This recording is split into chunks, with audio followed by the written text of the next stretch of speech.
The verse of the day is Proverbs 12:12, and it says, "Thieves are jealous of each other's loot, but the godly are well rooted and bear their own fruit." So my Bible is the NLT Bible, but I think today's verse, I like the translation of the New King James Version.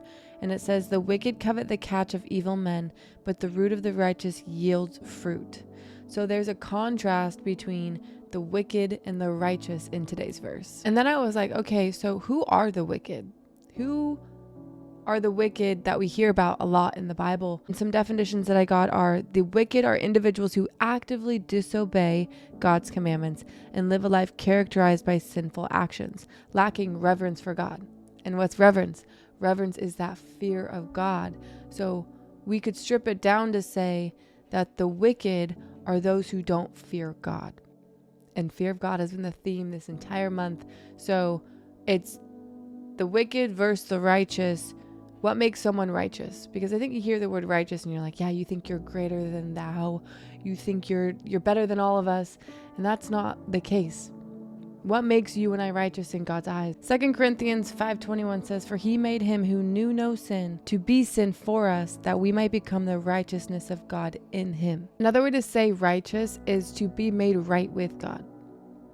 The only way you and I could be made right with God is because of what Jesus did. Because what Jesus did conquered sin. And now you and I get the Spirit to do that as well. I kind of like the wording of my translation too. The other one was the New King James Version, and it says, "For God made Christ, who never sinned, to be the offering for our sins, so that we could be made right with God through Christ." So when you hear the word righteous, that just means that you have the means to become more righteous every day. You have the Spirit of God helping you become more righteous every day. And it's because you now have the Spirit of God living in your heart that God sees you as righteous, because you have the opportunity to continue to look more like him. So he sees you separate from sin because he knows who you're capable of becoming with him. When we don't have him, wickedness is our destiny because we don't have power over the things that are wicked. We are stuck in sin because that's just our reality. We were born into a sinful world. We have a sinful nature. You and I can't overcome sin without the power of God, which is why Jesus had to come. So going back to the verse, it says, "The wicked covet the catch of evil men." What does it mean to covet? Coveting something or someone is desiring something that someone else has that you want. It's having this deep desire for something that someone else has. And the reason why that's a sin, because it can cause people to lose contentment in God.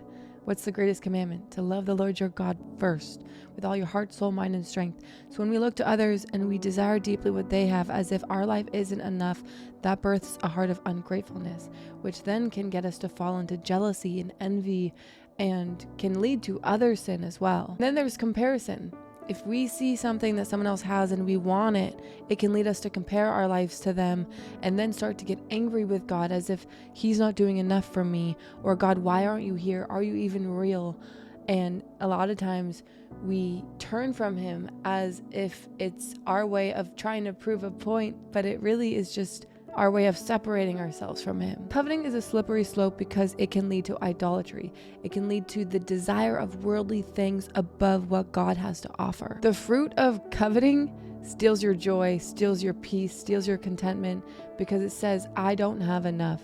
Comparison is the thief of joy, and that's what you're doing when you're coveting. You're saying, I want what they have because my life isn't enough, which is you ultimately saying, God, where you have me is not enough. I don't think it was until a few years ago that I really understood what do not covet means, and it's actually one of the 10 commandments.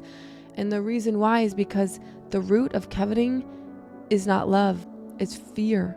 And God is trying to get us to stay in alignment with love. When we covet, we're not loving our neighbor well. When we covet, we're not loving ourselves well. When we covet, we're not loving God well. It's stripping the love because it's saying you don't have enough, you need to gain. When God says, I've already given you everything that you need. Follow me, pursue me, and you'll be able to maintain joy and peace and true love. So if thieves are jealous of each other's loot, or the wicked covet the catch of evil men, same meaning, they're desiring something someone else has on the outside. But the godly are well rooted and bear their own fruit.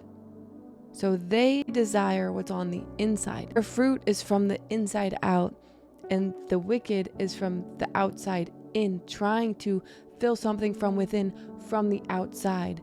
And that's the difference between the righteous and the wicked, is we get to bear fruit because we're rooted in the one who bears the fruit within us.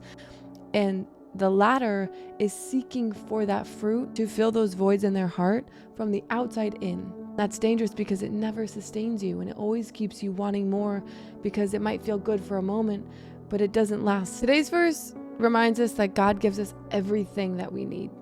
That separate from God, we're going to be searching to get our needs met, to feel something from outward things.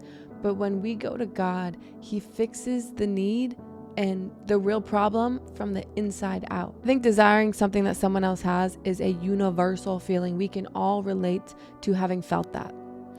But the cool thing about Jesus is He slowly teaches you how to meet all of those needs. He shows you that with Him, He's able to help you feel full contentment, full joy, full peace when nothing else around you changes. Your circumstance might not change, your possessions might not change, but you're able to change from the inside out and have joy and true contentment and true peace that doesn't make sense because it's from Him. When you're well rooted in God, and what does it mean to be well rooted?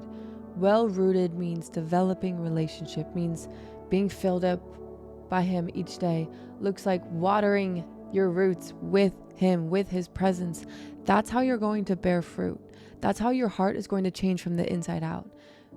Obedience, following the way He calls you to live, is going to keep you safe from all the things that bring wickedness, safe from all the sin that tries to steal the fruit that God is trying to build, that tries to tell you that you don't have enough, that tries to get you to compare and to compete. But God says, I created each and every one of you uniquely. There's no such thing as competing or comparing because you can't. I didn't create copies. I created you uniquely in my image.